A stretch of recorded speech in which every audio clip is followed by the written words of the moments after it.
What's up, everybody? Welcome to episode, oof, I don't know, is this 74? Monday Musings? I'm gonna go look. If it is, welcome to episode 74. I think this is, yep, this is 74.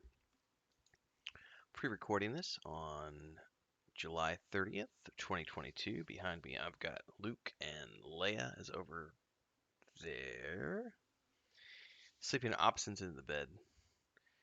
Because Leia came in here. Luke was already asleep, but Leia came in and wanted to be all playful. And I was sort of taking a nap, but I also had Sam in here.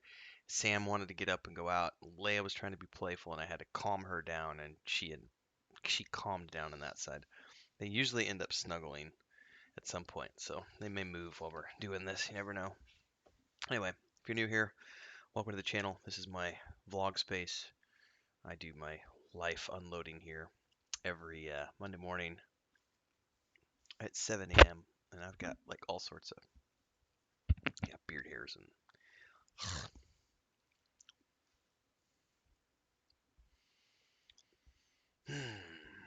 it's been a good month. Thank you, everybody. I did a big post about it. You don't have to listen to me ramble about it. Go read the post the other day. We ended July on a very good note. I won't be looking at final numbers until probably a weekend because I'll have to wait like 2 to 3 days for YouTube to clear because they sometimes run 2 to 3 days behind on the advertising revenue and just the dailies. Usually they're pretty good about being like 24 to 48 hours behind, but sometimes they do 72. So we'll give them a few days. As soon as they clear, as soon as all the data clears for July, I will then do the big post that I've referenced, analyzing the first 6 months of being monetized in YouTube. But yeah, we met all our goals for July as well as June. We're actually over now, which is great. Um, Puts us in a very good position for August to see whether or not August is going to be as good as the previous months. Is it going to be lower than the previous months? Because there's always this, in any venture, anything you do. So it'll be interesting to see if we have a dip or if we hit the same or if we do a net growth. One of the things I was really interested in was just showing Chris how when I first started doing full time at the beginning of June, we were averaging about like $2.75, $2.80 per day in advertising revenue. And we're now up to like I think we're over $5 now. I haven't actually done the full math, but I was looking at I think we've been pretty steady over $5 like the last three weeks, I think now. So advertising alone, just because the traffic has grown, we get more traffic on the videos, we get more people tuning into the live streams. Everything is up, so that net growth. Um, as a result, we're seeing better and better advertising revenue. And long term, that's the big one. That's the big one you want to get because it's great to have people who are doing super thanks and super chats and stickers and all that great. But not everyone has disposable income every month. Some people give a lot one month, then they can't the next month. Some people will go away for a couple months, then come back. So you can't necessarily rely on the same people every single month for super chats and everything else and subscriptions because people dip in and dip. It's no different than me. Sometimes I pay a subscription to Lotro, sometimes I don't. Sometimes I pay a subscription to EverQuest, sometimes I don't. I always go back every year, but sometimes I'm doing other things. So that's the cyclical nature of subscriptions. So you have to anticipate that. But the advertising revenue is something that can theoretically stay the same as long as you're continually producing videos and getting the amount of traffic on those videos and getting traffic on your old videos. I say all that to say this. It's been very interesting to see that because we've definitely doubled the growth on that in 2 months. And you can't necessarily always double your growth, but if you look at that on a per month basis, we've raised the revenue by $1 per day per month. And if you keep using that math, if it pans out for August and we can raise traffic enough that we can hit $6 as the base average for advertising per day on YouTube, then that's a very good trajectory for being at a place by the end of the year where we could by the end of the year be at a place where we're raising about $10 a day um, in advertising revenue, which honestly is a pretty good baseline. I mean, that would be a very, very good place to be. I think we will feel stable. Like once I can see the actual advertising revenue hit $20 a day, that's when I'm going to feel really, really, really, really, really good. Now this is different than the other stuff I've been talking about with, the net. I've talked about the nets, like net $500 a month is our bills paid, and that's feeling comfortable and feeling like we're full time. I'm talking strictly advertising revenue right now, which is a different subject entirely. I'm ranting. Anyway, that was all good. That was cool to see. So recently has been like fair, like the county fairs everywhere. Everybody's been doing lots of fair stuff, and it's been really cool to see all these people going and doing stuff because I'm not this year, but Facebook reminded me of like when we were up in 2017 and Chris got to go to her big first county fair in the US. Um, but I've been watching my niece and nephew go and do stuff and like winning first place prize for their. My nephew won first place for his show chickens, and my niece had her bottle raised, halter trained heifer. I don't know if we've gotten placement info yet, but her brother had to show up for her because last Sunday she fell and got a concussion, so she couldn't. She's just out of it and couldn't show her calf. So one of her friends did, and then her brother, and then she got COVID. On top of that, a couple of days ago, she's been in a very miserable place for a little, 4.5-year-old.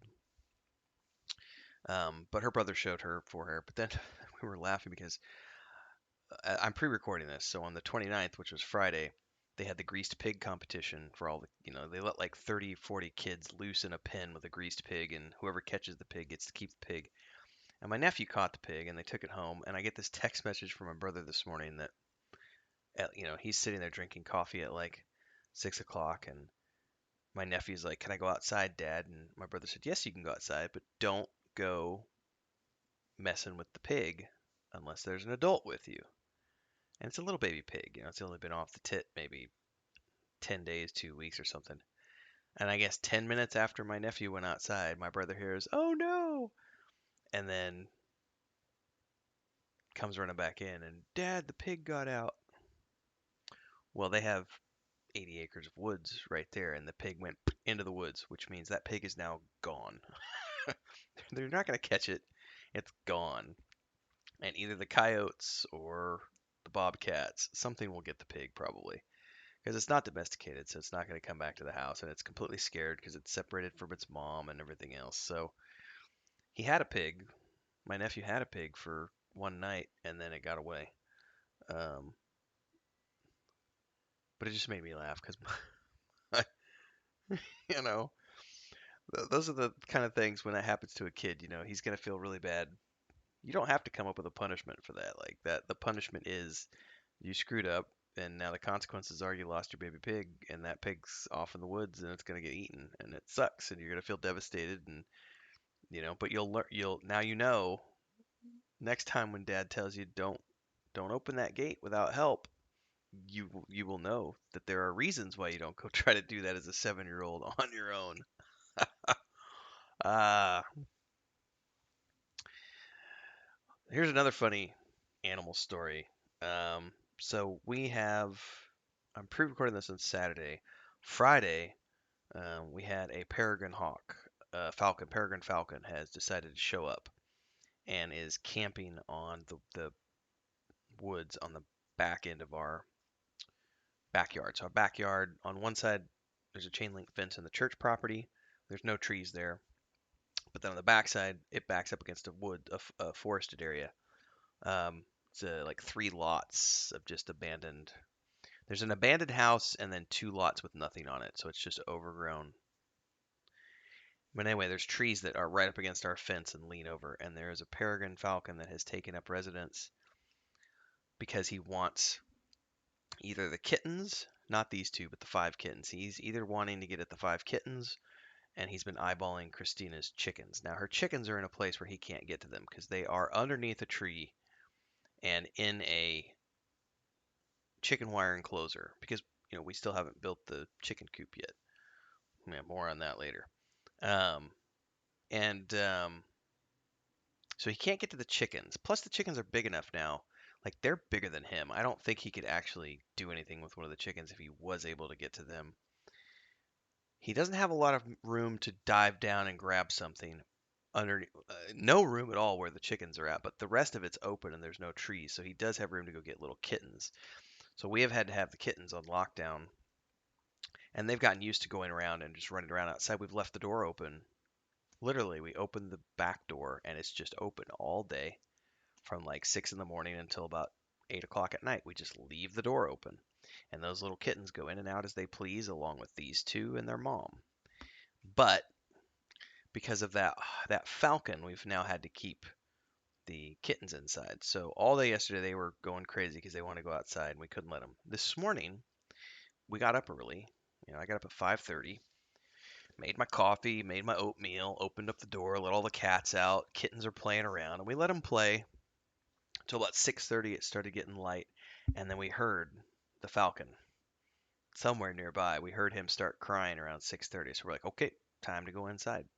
So we shoot everybody inside, and got them all inside, and then I got my stream ready and sat down to streaming. And like 7:15 or something like that, Chris poked her head and said, "Come here." So I went outside real quick, and the hawk had moved from the tree to one of the posts on the fence, not next to our house, but there's a big chain link fence that goes all the way around the church property. And he was up on one of the posts on the fence, catty corner to our property, just keeping an eye out on our. He's not looking anywhere. He's literally keeping an eye on our property. But he was there at 7:15 this morning, sitting up on a post, eyeballing our property, and just that cry that the falcons do, which I can't mimic or imitate. And my kittens, the five kittens, are all sorts. They don't understand why they can't go outside, and they're all sorts of pissed off because they can't go outside. They're just crying nonstop at the windows and at the door, wanting to go out, and we can't let them go out right now because that falcon will. I mean, that's a tasty morsel for a falcon, like a little. I think today is 10 weeks. They're 10 weeks old today, and they're not big enough yet to not be a tasty little morsel. Like he could easily snatch one of those kittens up. So yeah, we're having to be hyper vigilant right now because there is a falcon, sorry, out there wanting to eat our babies. Nature. Chris is really intrigued because she doesn't know why he's coming into she doesn't know why he's coming into town because typically they stay pretty far out, but apparently there's nothing for him to eat wherever he's been. And we're not in downtown. Like we're actually kind of on the outskirts, and there's a big. I mean, there's a huge like 50-acre property right next, like literally out our front door. You go across the street. There's two houses in front of our house across the street. Both of those are owned by the person who lives in the bigger house. She rents the house out on the corner, and then behind her and to the side of her, she just owns property. She's one of the original kind of founders of this town. Um, Maybe not a founder, but she grew up here and everything else. So they own a bunch of property, and she actually owns another one of the houses right around us as well. Anyway, but I think that's where this hawk has traditionally done all its. I keep saying hawk, it's a falcon. I think it's been traditionally been doing all of its hunting out there in that big open space. And apparently it's killed off everything that's there because now he's graduated to, oh, this property over here has tasty morsels running around that I've seen. But it's funny because the birds nearby, they're all freaking out. Like he was sitting in that tree above our property all day yesterday. Like I chucked rocks at him and he would leave and then he'd come back. But I mean, he was way up in the tree. I mean, he was up. These are big mango trees, like big mango trees, and he was probably 50 feet up. And I chucked rocks at him a couple times. He flew off. He'd come back. But all the birds, there's 20 birds nests up there from like the sparrows and all the little finches or whatever they are, swallows. Anyway, they're all sorts of Twitter pated, and they're like running around dive bombing at the falcon, and he's just ignoring them. But they're all sorts of upset. All the iguanas are coming down out of the tree yesterday because they're upset. They realize and recognize this is a bird of prey. This is a predator. We need to get away from this thing. But he doesn't care. He's not looking at the iguanas. He's literally eyes down on our property. That's all he's done for 2 days now. All day Friday and today is Saturday. He's been doing it all day today. It's early afternoon right now. I think it's like what? Not even quite. It's noon. And he has not left the fence posts. He's just been watching our property. So it's kind of ridiculous, but I don't know how long he's gonna hunt our baby kittens before he goes away. So we're just gonna have to be super, super vigilant and not let them out unattended during the daytime, which sucks, but it is what it is.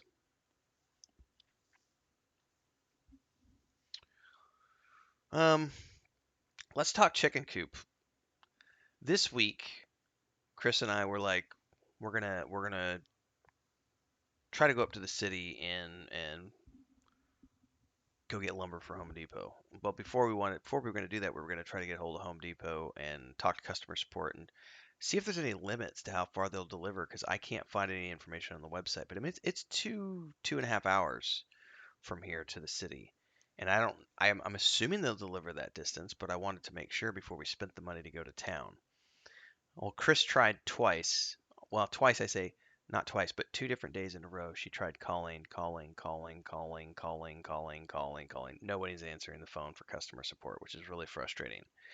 By the way, this is the same thing that happened when I needed to go up to the city for my immigration stuff when I had to update my address. Called and called and called, and they just don't answer the phone.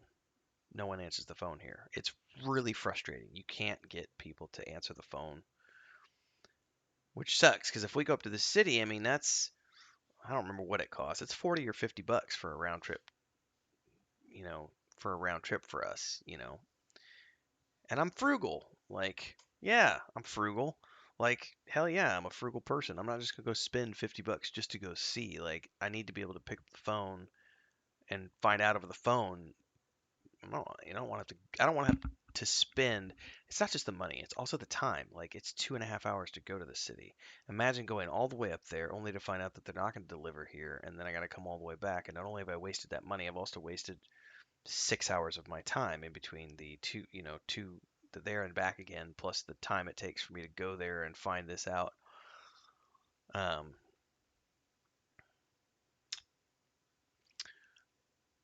I am accustomed to it. Many people aren't. Like we had some people the other day asking, "Well, why is it taking so long? Like you said you were going to start building this in July, and you're at the end of July, and you still haven't started building it." Well, sir, things don't happen at the same pace down here as they do on the other side of the border, and you have to just learn to live with it. Um, I've been down here long enough that I can live with it. Um, but some people who don't quite understand that are on YouTube and like making questions about why is it taking so long? It's like because that's just the way things are down here. Um, However, Chris and I are pretty sure we're just going to go up anyway because we want to go do some other stuff in town and just have a day to ourselves. Like we haven't done anything in a while. So what we're doing right now is the kids are on school break, so I think we're going to coordinate with her niece who's been staying with us periodically. I think we're going to coordinate with her niece and have her come out here so that she can watch the cats and just be like, here's Netflix. You know, you can have Netflix, the cats. Um, enjoy your day. Here's pizza money. Um, get a pizza and just hang out, and watch Netflix all day, and take care of the cats. And then we'll go to town. So that may happen in the next. We were thinking we were going to go to town this week. That's ending right now as I'm pre-recording this, but I think it's going to be the week coming up, or it might be the week following. I don't know. Sometime in August, in the first week or two of August, we're going to go to the city. We just had to coordinate with her, with our niece, and see which day that she can come watch kittens. I'm growing out my mustache a little bit, and I keep playing with it, if you'll notice, and it's because the edges are getting in my mouth, and so I'm like trying to. I can't grow a perfect mustache, so I'm growing the edges out, kind of like pirate style, and eventually they'll fall down on either side of the mouth. We'll see. I don't know. I'm at the age now where I don't have to worry about it too much, and I'm already the bearded dwarven princess, so I can just sort of play around with my facial hair now. Maybe I'll grow out the edges really long and have like the curly thing, where they come up and do the swirls. I don't know what I'm doing. My brother does that. He's got like 3-inch wings that come out off the side, but he did that for like 2 years. I don't like that. I'm very particular about not getting hairs in my mouth when I eat, and so I don't like a long mustache. I can let it go a little bit, but once it starts getting to the point where I'm like chewing on my hairs every time I eat a sandwich, I clip that crap off quick. Beer Talk 101, ladies and gentlemen.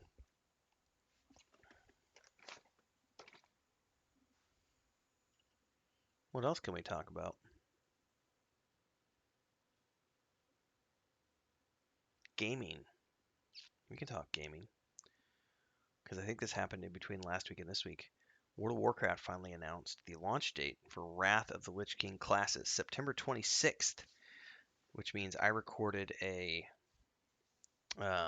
guild recruitment video for World of Warcraft, and that game is becoming the #1 jam for me. I'm having a lot of fun because I've never played World of Warcraft before.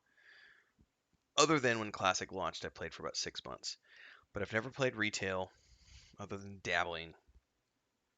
I don't consider dabbling to be played. Trying it out for 2 weeks is not playing. I tried it out. That's it. I've dabbled a couple times. Once during Burning Crusade and once right after the movie came out. Other than that, never played Warcraft. Um, but we're 3 months in now, and we're going the whole hog. Like we're up to when I logged in yesterday, we had 102 people in the guild. So we got over 100 people. I just put a recruitment post out. Nathan said he's probably going to do a recruitment post at some point, and we're all keen on doing raids and everything else. So I think it's going to be a big thing for us um, moving forward. We've got plenty of people who want to do it, and we got 2 more months until Wrath officially launches. So I'm playing lots. Wednesday mornings, Wednesday nights, Thursday morning, Thursday nights, Friday mornings. And eventually, once my Ixar gets leveled up in EverQuest on the TLP server, I won't be playing that because right now I'm playing 3 sessions a week on EverQuest. That will no longer be the case once the Shaman gets leveled up. I will then only be doing because I'm not raiding in EverQuest, so there's no reason for me to keep playing that Shaman over and over and over if I'm not raiding. So once I get to 60, I'll do other things on those sessions. Um, but I got plenty of time to level that character up, so we'll see. But I'm having a lot of fun with World of Warcraft. You may hear some background noise. I think she's making oatmeal water right now with the blender. I know Leia just got woken up. Leia, sweetie, it's okay, honey. Yeah, turn back over. I am slowly trying to get back into fitness stuff. It's really hard when you've been lazy for 6 months. I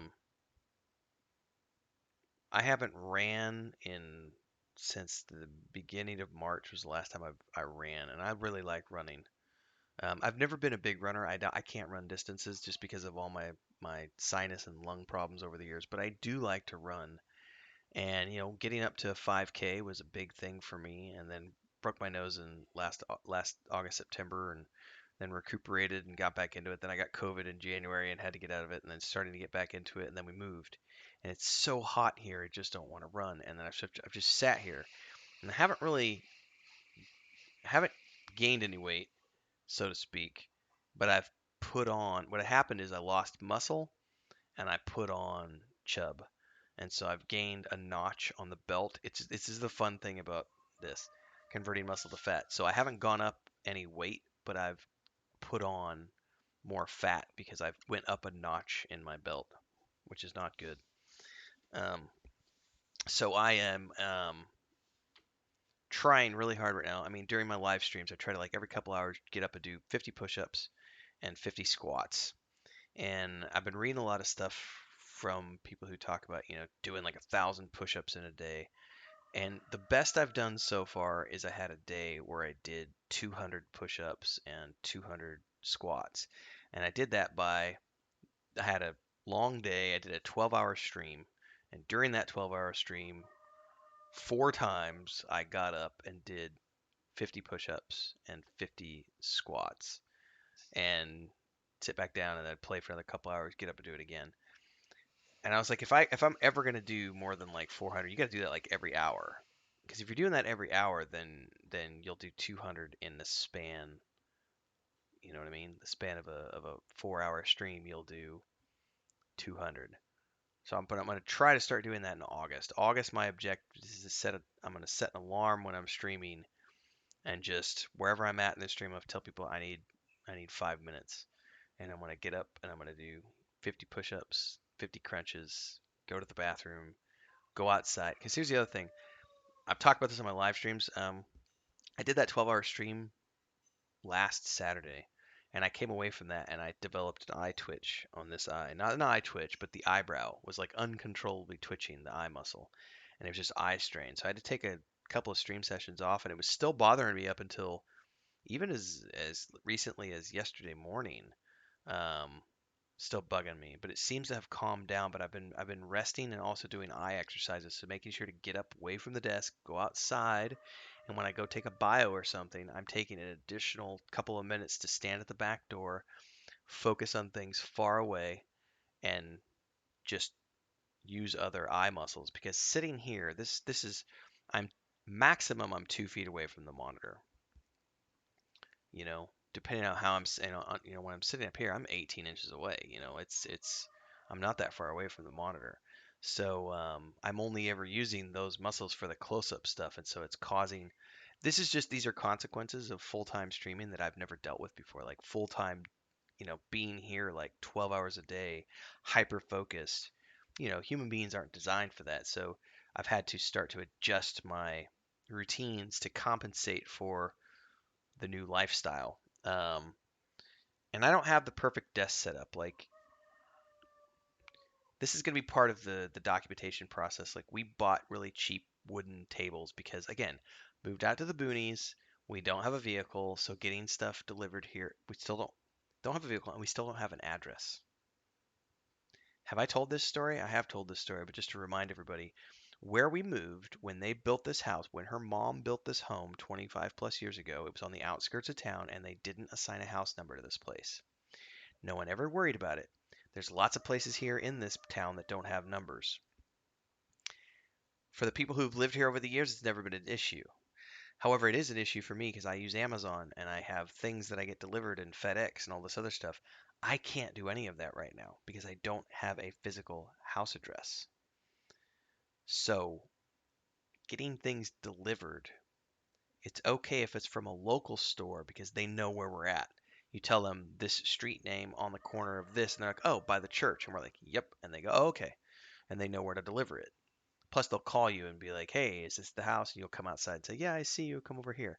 But when they're coming from another city, like I literally plugged in my address into Amazon. It was like this, and it literally said, we can't deliver it to you because you don't have, you would have to get it delivered to this city where the warehouse is, which is 2 hours away. It would get delivered to that city, and then you would have to go pick it up. And I went, yeah, that can't happen because I don't have a vehicle. So we're still in the process of. They told us 6 to 8 months to get all the paperwork back from the house purchase. So that was in October. November, December, January, February, March, April was 6. May, June. They told us that would be there at the end of June. It wasn't. So we're still waiting on the final paperwork, which literally just says, yep, everything's been transferred over. All this is good. We're waiting on that to come back from the federal government. Once we have that in hand, we go to the city planning office so we can say, this is in our this is in our name now, because it's still in her mom's name, but if this is in our name and we can get everything transferred over, we can actually get a house number assigned here. Once we do that, I can think about ordering things. We literally just bought the cheapest stuff locally we could, and there was a dude out on the street who was selling this white pine stuff, and I've showed pictures of these. They're just tiny little, like, 2 foot wide by 3 foot long wooden tables, and we bought three of them, and they go the length of this wall, and there's no space on these things. Like if I showed you, it's ridiculous. It's a temporary setup that allowed us to get up and going, but it's not comfortable and it's not ideal. I don't have any actual depth to my desk, so I don't have the option of, lounging back and having the monitor be. I can when I'm doing these because I'm just relaxing, but like I don't have a desk where I can put my keyboard right here and have the monitor be, a good distance away. Um, it's not a perfect setup, but it is what it is until such time as we can. This is why I told everybody it's going to be a 2-year process to completely modernize this place. But hey, it's all good. It's all good. Chickens are getting big, by the way. The chicken coop, I'm not so stressed about the when that's getting built now because it looks like 4 of those chickens are roosters and they're all getting killed. So I don't need a huge space for egg layers at the moment. So that's why I'm not too stressed about getting the wood for the chicken coop because that's an ongoing process that will get built eventually. Um, but it's 4 roosters, so Chris already told me she's getting ready to give them their dewormer, and then about a month after she does the dewormer, we'll start the slaughtering process, which I've never done. Chris is familiar with it from her childhood, but I've never actually killed a chicken, so that'll be a new thing for me. I grew up on a dairy farm, and my family has a cattle ranch, so I'm very familiar with the process.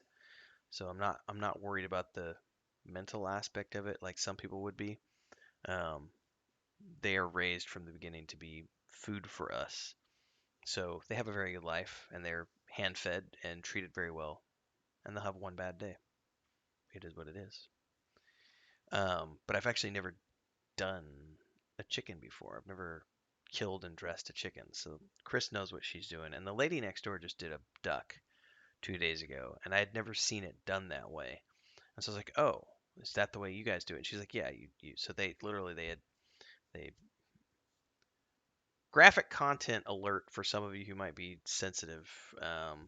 Some people might be triggered by this kind of stuff if you're vegetarian or whatnot. But I had always just growing up heard of and been around people when they killed a chicken. It was a very quick, just take them out back. There's a chopping block and really quick, just cut the head off and it's done. They don't do it that way here.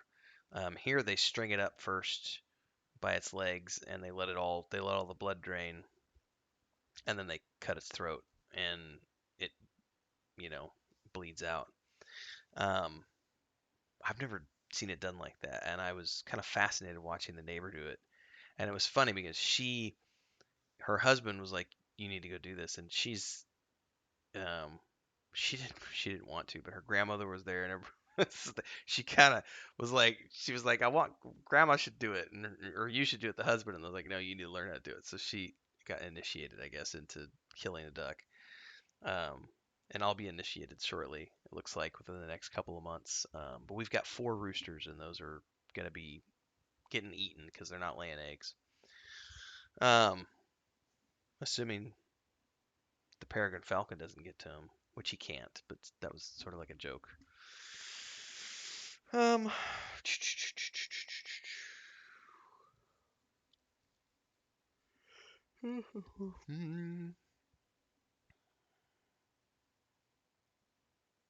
yeah, I think that's enough for this week. This could be a shorter episode.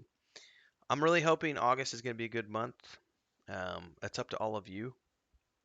Thanks to everyone. Like I said, I did a big community post the other day, which has more information about what's coming in the pipeline for August. But basically, we've got, we're going to be trying to hopefully hit the same amount of numbers we did for the month of June and July, because that will solidify my career choice. If we hit $750 in super chats and super thanks and everything else, um, basically just transactions on YouTube, that's the net. So that's the gross. Sorry, the gross being $750. The net is what combined with the advertising revenue pays our bills.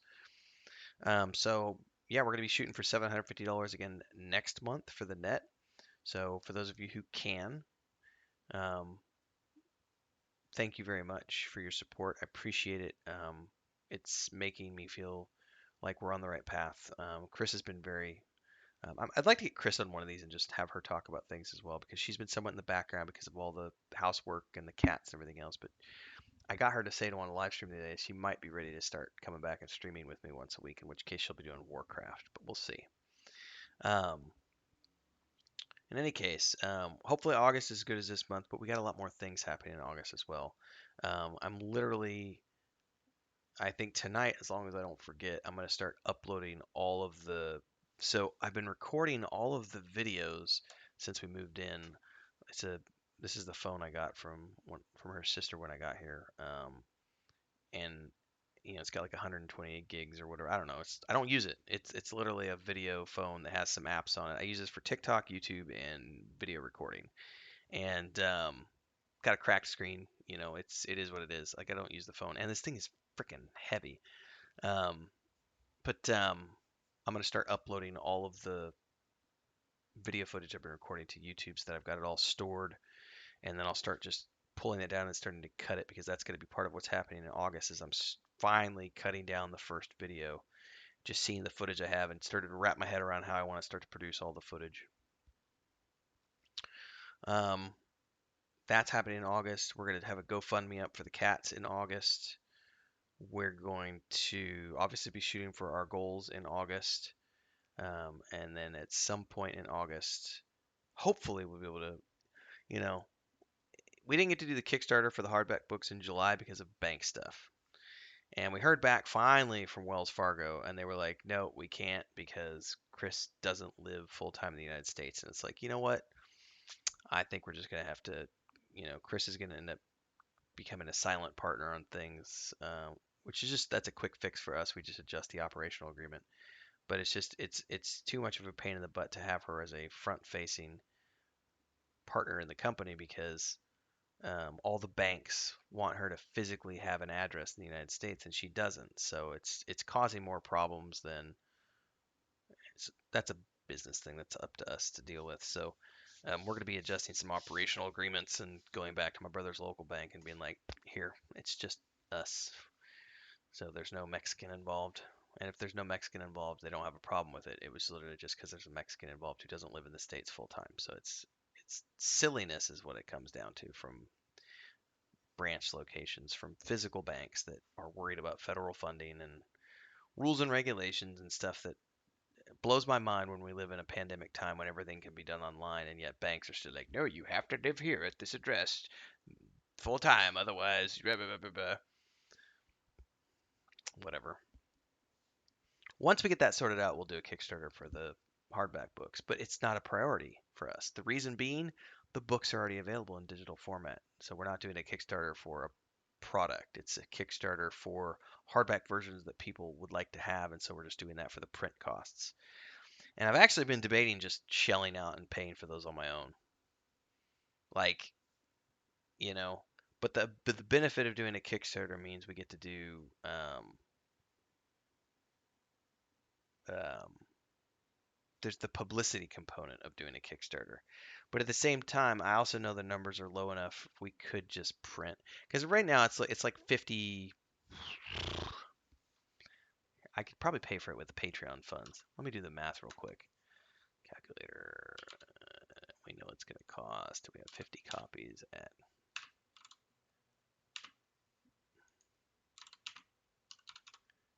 I mean, yeah, there's not quite enough money in the Patreon fund right now to fund that. But I mean, we could probably get everything printed and et cetera for 1,500 bucks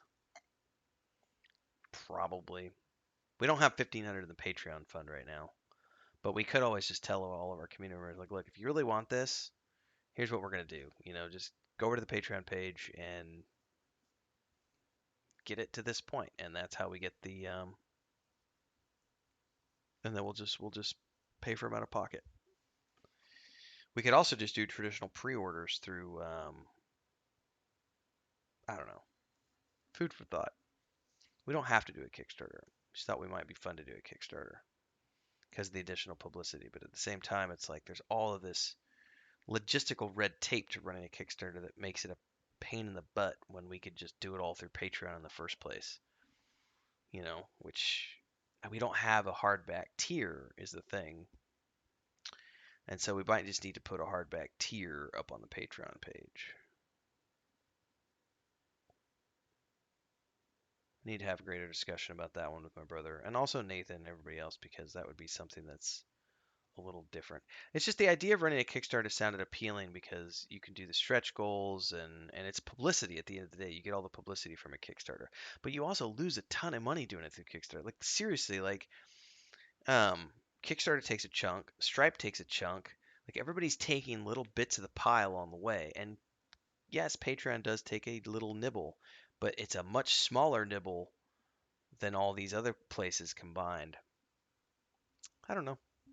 We may do something different. Now I'm up to 40 minutes. I need to shut up and go away. Don't forget, Mondays in MMORPG. No, not MMORPGs. Mondays in Middle Earth later today. Continuing the Two Towers read through. And more Rings of Power next week. Stay tuned.